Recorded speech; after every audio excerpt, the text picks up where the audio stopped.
9 अगस्त 2020 में सबसे पहले फार्मर प्रोटेस्ट स्टार्ट हुआ था। फार्मर प्रोटेस्ट के थ्रू फार्मर्स ने अपनी कुछ डिमांड्स को गवर्नमेंट के सामने रखा और गवर्नमेंट के 3 लॉज को अपोज किया। वो 3 लॉज थे the farmers produce trade and commerce act 2020, the farmers empowerment and protection agreement act 2020, the essential commodities act 2020।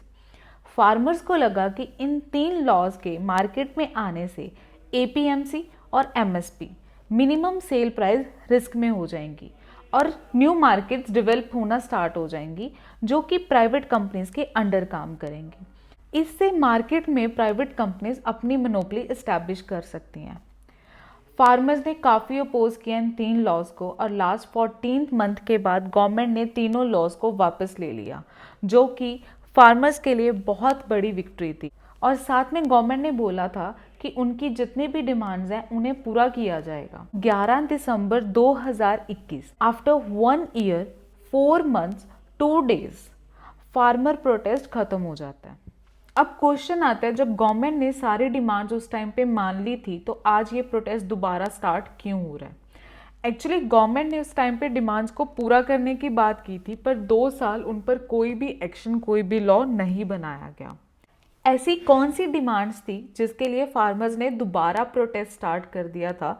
तो सबसे पहली जो डिमांड थी वो थी कि हमारी सारी क्रॉप्स पे एमएसपी लगाया जाए, मिनिमम सेल प्राइस लगाया जाए। अभी एमएसपी सिर्फ 22 और 23 क्रॉप्स पर ही है। सेकेंड जो उनकी डिमांड है दैट इज स्वामीनाथन कमीशन की जो भी रिकमेंडेशंस हैं, जैसे कि इंक्रीज करना एमएसपी को 50% तक, जितनी हमारी कॉस्ट ऑफ प्रोडक्शन है उसके। थर्ड डिमांड थी compensation for farmers killed in Lakhimpur.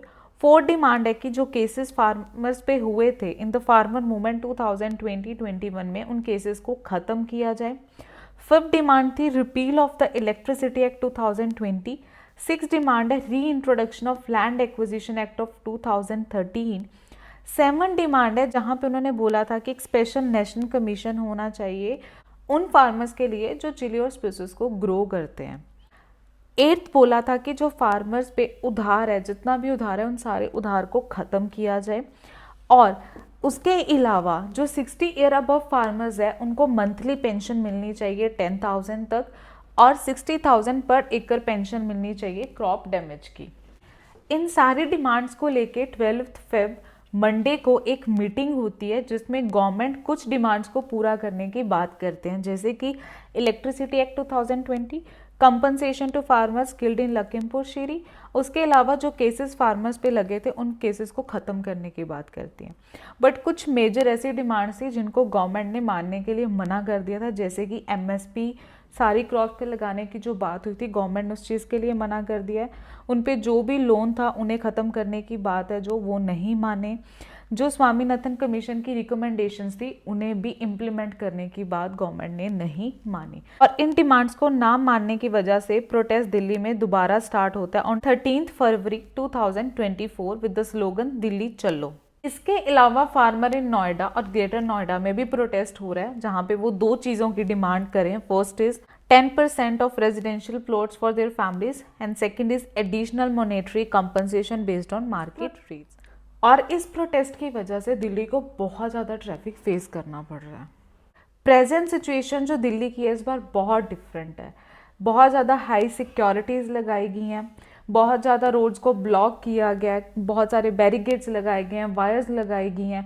Delhi police ने सेक्शन 144 इम्पोज कर दिया है 30 डेज़ के लिए दिल्ली में, जिसका मतलब है रिस्ट्रिक्शंस लगा दी हैं कि कोई ट्रैक्टर की एंट्री नहीं होगी, कोई बसेस, ट्रक्स, कोई भी पर्सनल व्हीकल नहीं आएगा।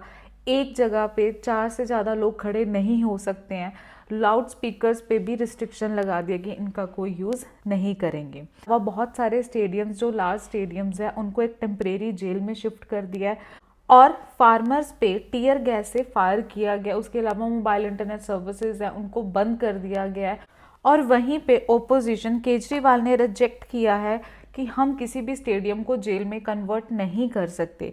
दिल्ली गवर्नमेंट ने रिफ्यूज़ कर दिया है कि भवाना स्टेडियम को वो जेल में कन्वर्ट नहीं करेंगे, क्योंकि एक बहुत ही साइलेंट प्रोटेस्ट हो रहा है और हमारे कॉन्स्टिट्यूशन के अकॉर्डिंग प्रोटेस्ट करना हमारे सिटीजन्स का राइट है।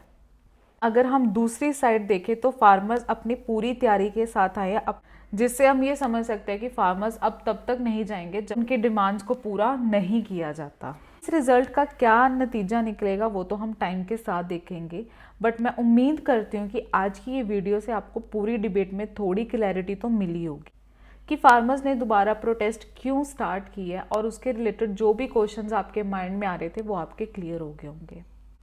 Thank you for watching. दोबारा मिलते हैं एक नई वीडियो और एक नए टॉपिक के साथ।